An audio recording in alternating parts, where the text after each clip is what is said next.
দেখুন, আমি আপনাদের স্পষ্ট করে একটা কথা বলছি, যে সন্তান আসছে তা আমার আর উষসীর সন্তান, এই পরিবারের সন্তান, আমার মায়ের বড় ছেলে আর বড় বৌমার সন্তান।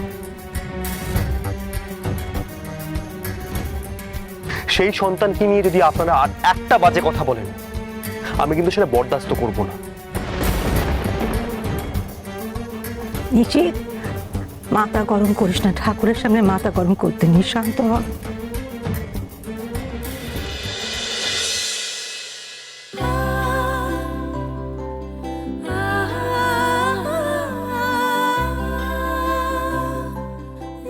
আপনারা এটা কি করে ভাবতে পারলেন আমার তো মাথায় আসছে না। ছি। নিষেধ নিষেধ যেও না, পুজো শেষ হয়নি এখনো। ফুল জেঠিরা না বুঝতে পারলে আমরা বোঝাবো। ও নিষেধ, পুজো ছেড়ে যেতে নেই রে বাপ। দেখো আমার পাগল ছেলের কাণ্ড দেখো। আরে যাতার কথা রেগে গেলে চলে, যে বোঝ না তাকে বোঝাতে হবে। রেগে কি কোনো সমস্যার সমাধান করা যায় নাকি?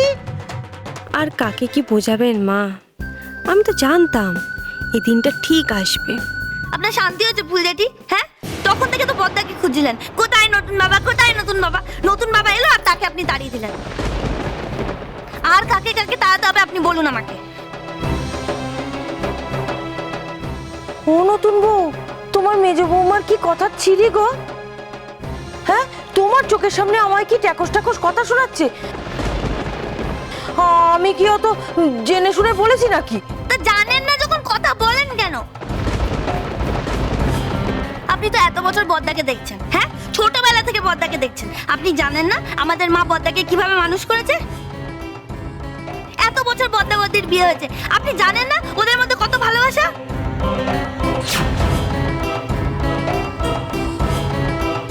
দেখুন বদ্দিকে, দেখুন বদ্দাকে এখনো কত ইয়ে করে, আর বদ্দা তো বদ্দিকে চোখে হারায়।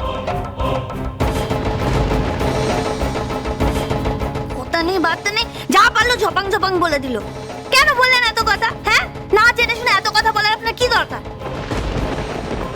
আপনার মতো কয়েকটা পিস যদি ফ্যামিলিতে থাকে না, তাহলে 70-এর দরকার হয় না।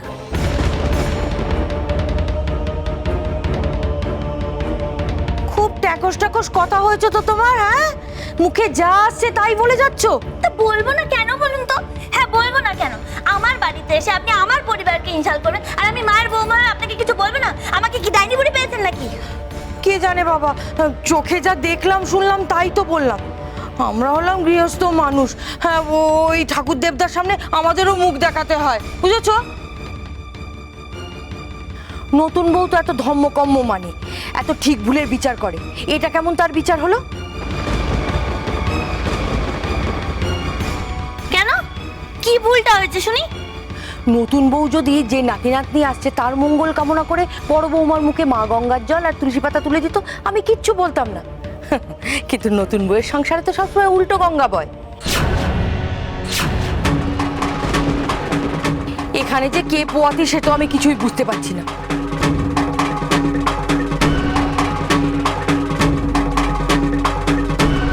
আর এসবের মধ্যে এই মেয়েটাই বা কি করে এসে ঢুকলো আমার তো মাথায় আসছে না। বড় বৌমাকে দেখে তো মনে হচ্ছে না ওর পেটে কেউ আছে। শোনো, আমাদের অভিজ্ঞ চোখ, ওই পোয়াতি মেয়ে মানুষের হাঁটা দেখলে আমরা বলে দিতে পারি। তুমি বলছো বটে যে ওই নিশিত আর বড় বৌমার ঘরে নাতি নাতনি আসবে, কিন্তু যা দেখছি তাতে তো মনে হচ্ছে এই মেয়েটাই পোয়াতি।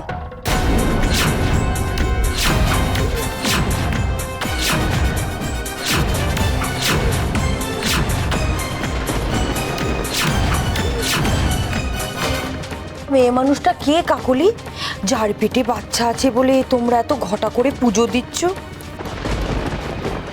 যার স্বামীই নেই তার আবার বাচ্চা কিভাবে হবে? কথাটা তুমি ঠিকই বলেছ। ওই মেয়ে তো অনেক দিনই হলো এই বাড়িতে এসছে। ওই যেদিনকে প্রথম দিন আসে বড় বৌমার সঙ্গে আমি তো দেখেছিলাম, তখন তো বেদবাই ছিল। হঠাৎ করে কি এমন হলো সেই মেয়ে একবারে পোয়াতি হয়ে গেল? ব্যাপারটা না আমার ঠিক মাথায় আসছে না।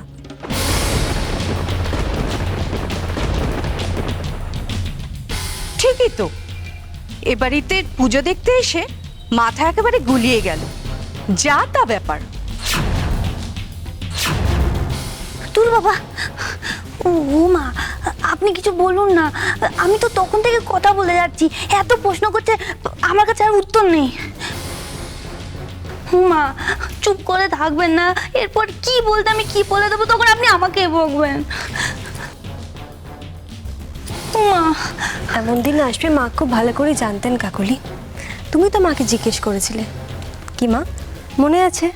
দেখুন, বদ্দা বদ্দির বাচ্চা তো কবিতার পেটে, হ্যাঁ, এখনো তো কেউ জানে না, কিন্তু যদি ফুল জেঠি বা পাড়ার অন্য বউরা জানতে পেরে যায়, তখন কি হবে মা? গোপাল ঠাকুরই পথ দেখাবে না, তো ভেবো না তুমি। কারণ আগামী দিনে এরকম প্রশ্ন আমাদের সামনে এলে আমরা তো সবাই নাজেহাল হয়ে যাব মা।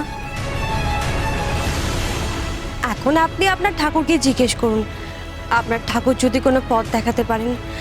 কারণ আমাদের বাড়ির ব্যাপার তো পাড়ার প্রতিবেশী সবাই জেনে যাচ্ছে, এরপর তো ছিচি করবে, বিশেষ করে আপনার বড় ছেলেকে। আপনি না হয় ঘরে লজ্জায় মুখ লুকিয়ে থাকবেন, কিন্তু আপনার বাকি ছেলেরা সবাই তো কাজে বেরোবে, তারা কি করবে মা?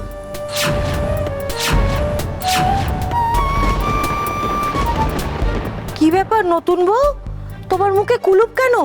অন্য সময় তো বড় ছেলের জন্য কত গলা ফাটাও, আজ কথার উত্তর দাও। কি বলবে সেটা মনে হয় ঠাওর করতে পারছে না।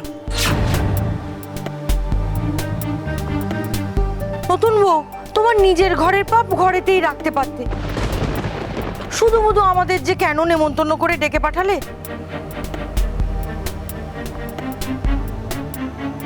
শক্তি দাও ঠাকুর, সত্যিটা যেন সবাইকে বুঝিয়ে বলতে পারি, কেউ যেন লজ্জায় না পড়ে।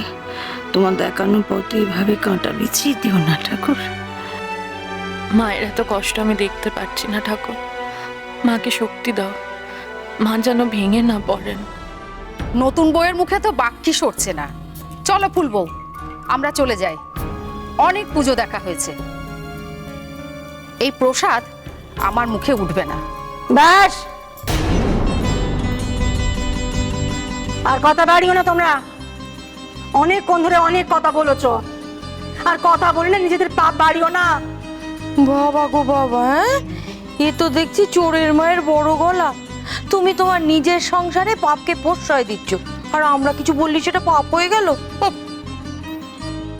আমি আগেও বলেছি, আজও বলছি, ভবানীর সংসারে কখনো কোনো পাপ নিশ্চয় পায়নি, পাবেও না। আমার সংসারে কখনো কোনো পাপ হয়নি, আজও হবে না। এই মেয়েকে নিয়ে তোমাদের অনেক প্রশ্ন মনে না? কে এই মেয়ে? এর গর্ভে কে আছে? বড় বৌমা বড় ছেলের সন্তান বড় বৌমার গর্ভে আছে কি নেই, তাই তো? সে তো জানতে চাই। এখন তুমি যদি বলো তো শুনে আমরা কান সার্থক করি। আমার বড় ছেলে নিশিত আর বড় বৌমার সন্তান আছে এই মেয়ের গর্ভে।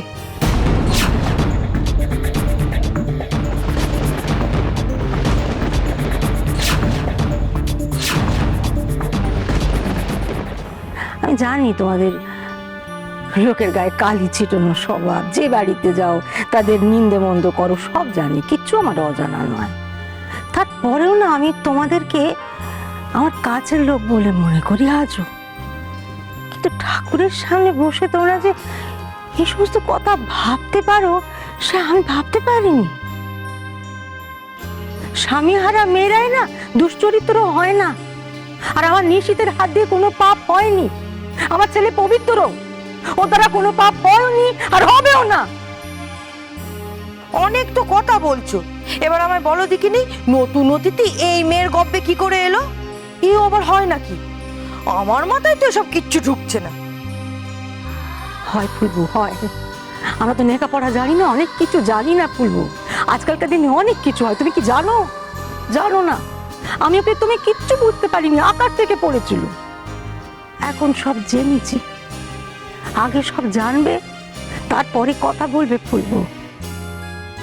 না জেনে না যাকে তাকে যখন তখন অপমান করে দিও না, বড় খারাপ অভ্যেস।